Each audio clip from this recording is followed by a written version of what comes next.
The Machiavellian art of emotional detachment. Most people live their entire lives as prisoners of their own emotions. They react to every criticism, chase every validation, and break down when others withdraw their approval. But what if I told you there's a Machiavellian principle so powerful, it can make you completely immune to emotional manipulation? Machiavelli once wrote, "Everyone sees what you appear to be. Few experience what you really are." In this video, I'll reveal how the master of power understood that true strength comes not from seeking approval, but from mastering the art of emotional detachment. I'll show you how to transform from someone who constantly needs validation into someone others desperately want to understand. And if you stay until the end, I'll share a Machiavellian technique so profound, it can make people obsess over your thoughts even when you say nothing at all. Section 1. The prison of emotional dependency. Here's the uncomfortable truth most people refuse to face. You are not free.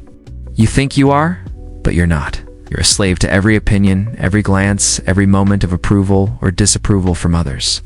And this slavery is so subtle, so ingrained, that you mistake it for caring, for being human, for having emotions.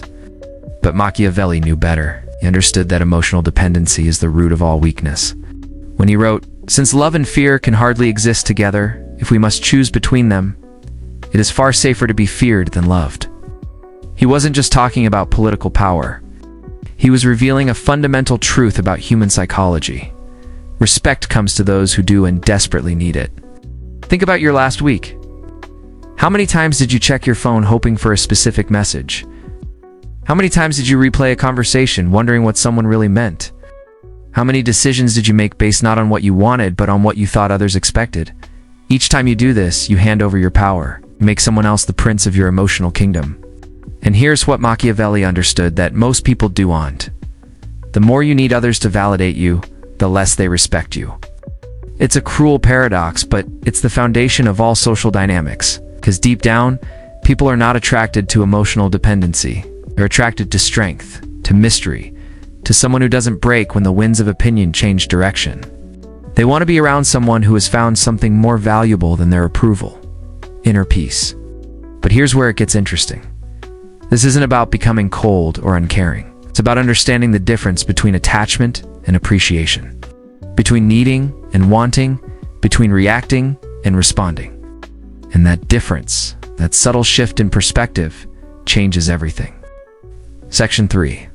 The power of philosophical indifference.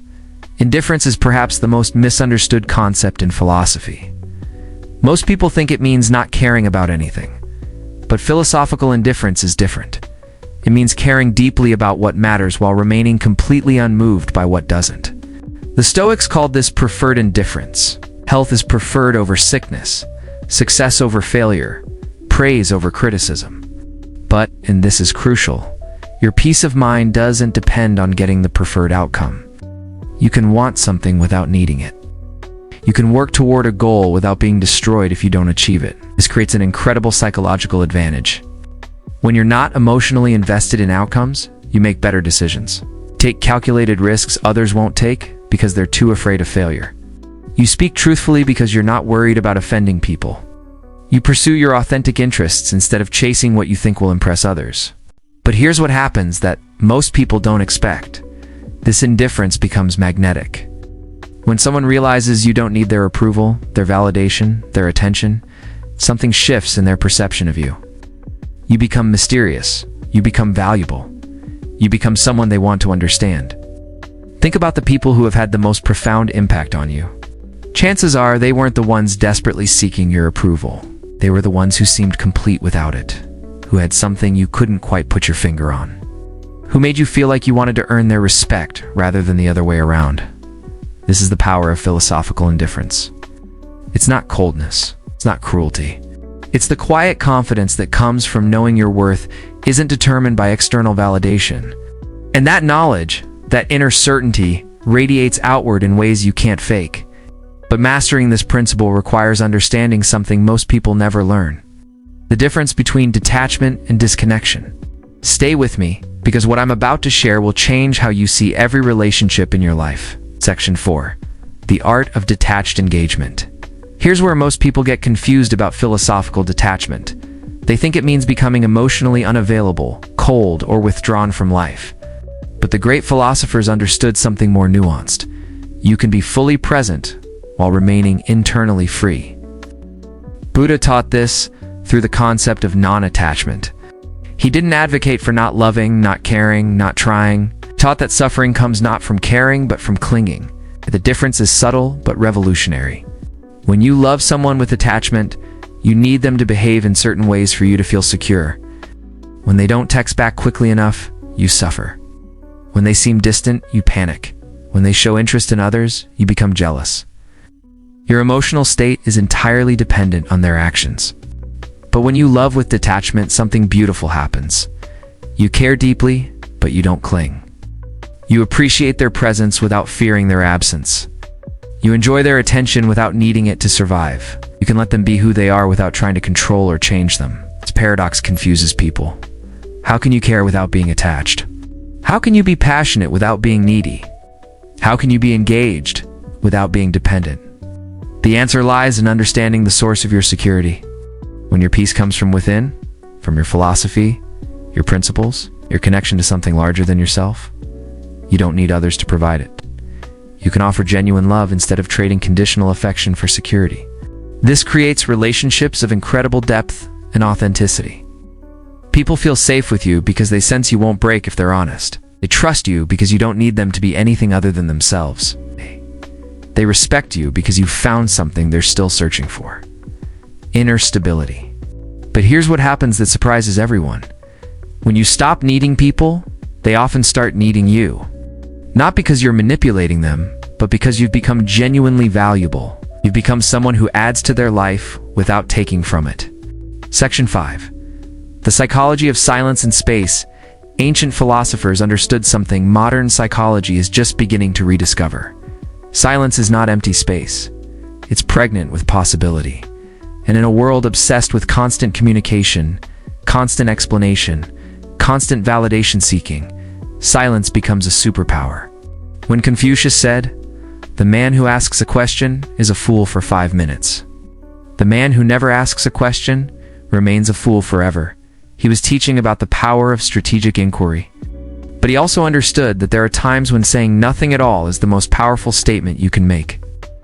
Most people are terrified of silence. In conversations, they rush to fill every pause. In relationships, they explain every action. Conflicts, they defend every position. But this constant noise, this need to always be heard, actually diminishes their impact. Philosophical silence is different from mere quietness. It's the conscious choice to create space. Space for others to think, to feel, to reveal themselves.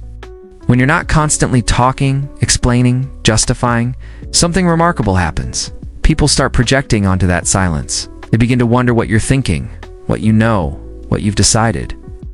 This creates a psychological phenomenon the Stoics understood intuitively. Mystery generates curiosity. And curiosity generates desire.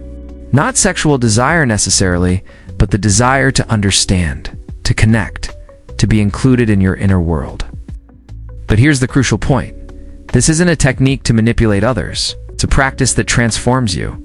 When you learn to be comfortable with silence, with not explaining yourself, with not defending every action, you develop an inner strength that's immediately recognizable to others.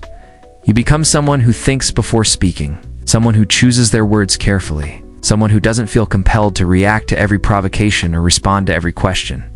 And that measured, thoughtful approach to communication makes every word you do speak carry more weight. People start listening differently when you talk because they know you don't waste words. They pay attention because they've learned that your silence means something, so your speech must mean even more. Section 6. The transformation others see. When you truly embrace philosophical detachment, others notice the change before you do. It's not dramatic or sudden, but it's unmistakable. You carry yourself differently. You respond to criticism differently. You handle praise differently. You exist in the world with a quiet confidence that draws people in. Here's what people start noticing. You don't get defensive anymore. When someone attacks your character or questions your decisions, you listen with genuine curiosity instead of immediately counterattacking. This confuses people who are used to emotional reactions. Expect you to justify yourself, to to argue back, to prove your worth. Instead, you simply consider whether their criticism has merit and then respond accordingly, or do not respond at all. You stop seeking validation through achievements, possessions, or other people's opinions. You work hard not to impress others, but because the work itself has meaning. You pursue goals not to prove your worth, but because they align with your values. This shift from external to internal motivation is immediately apparent to everyone around you. You become genuinely interested in others without needing them to be interested in you. You ask questions because you're curious, not because you're trying to create a certain impression. You listen to understand, not to formulate your next response.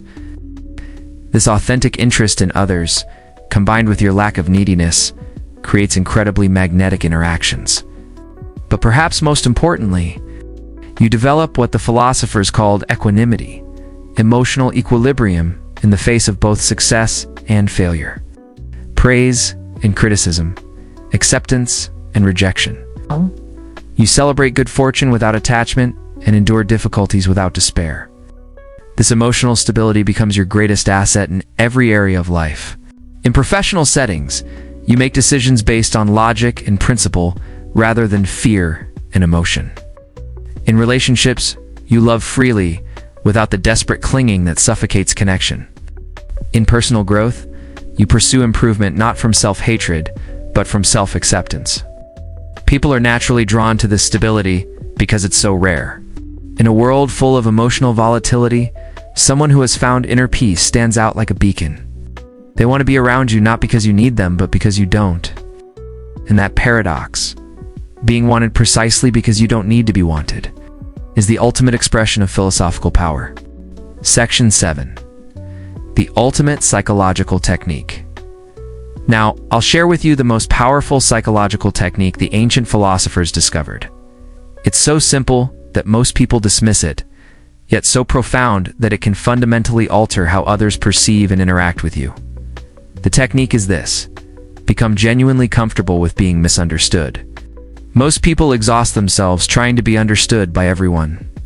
They explain their actions, justify their decisions, defend their character, and argue their points until they're blue in the face. But the philosophers knew a secret. The people worth knowing will understand you without explanation. And the people who need everything explained will never truly understand you anyway. When you stop needing to be understood by everyone, something miraculous happens. You begin to live from your authentic center instead of from other people's expectations. Make decisions based on your values rather than on what you think others will approve of. You speak your truth instead of saying what you think people want to hear. This authenticity is immediately recognizable and incredibly attractive. People sense that you're not performing for them, not trying to win their approval, not saying what you think they want to hear. They feel the rare experience of meeting someone who is genuinely themselves, and it's magnetic in a way that performance never could be. But here's the deeper truth. When you're comfortable being misunderstood, you actually become more understandable to the right people. The facade drops away, the pretense disappears, and what remains is your authentic self. The people who resonate with that authentic self will be drawn to you naturally, while those who don't will fall away without drama or conflict. This natural selection process, attracting people who appreciate your authentic self, while naturally repelling those who do end, creates relationships of incredible depth and mutual respect. You stop wasting energy on people who will never truly value you, and you start investing in connections with those who do. Marcus Aurelius captured this perfectly when he wrote, "How much trouble he avoids who does not look to see what his neighbor says or does." When you stop monitoring others' reactions to you, you free up enormous mental and emotional energy to focus on what actually matters. Living according to your principles and pursuing what brings meaning to your life. Closing. If something in this video resonated with you, if you felt a part of your mind wake up that's been sleeping, then this wasn't just information, it was recognition. You didn't learn something new. You remembered something you already knew, but had forgotten in the noise of modern life. Before we continue, if this kind of deep philosophical wisdom speaks to you, if you want to break free from the prison of needing others' approval, then hit that subscribe button, because the content I share here isn't just entertainment, it's transformation. And only those who are truly ready for inner freedom will choose to stay on this journey. The path to philosophical freedom isn't about becoming cold or uncaring. It's about finding a deeper source of strength, peace, and authenticity that doesn't depend on external circumstances.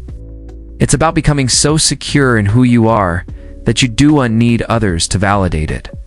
Comment the word detached below if you're ready to stop seeking approval and start living from your authentic center. Not for me, not for the algorithm, but as a commitment to yourself. A declaration that you choose inner freedom over external validation. And if you're ready to go deeper into the practical application of these philosophical principles, to learn how the greatest minds in history cultivated unshakable inner strength, and to develop the kind of presence that naturally commands respect without demanding it, then this is just the beginning of your journey toward true philosophical power.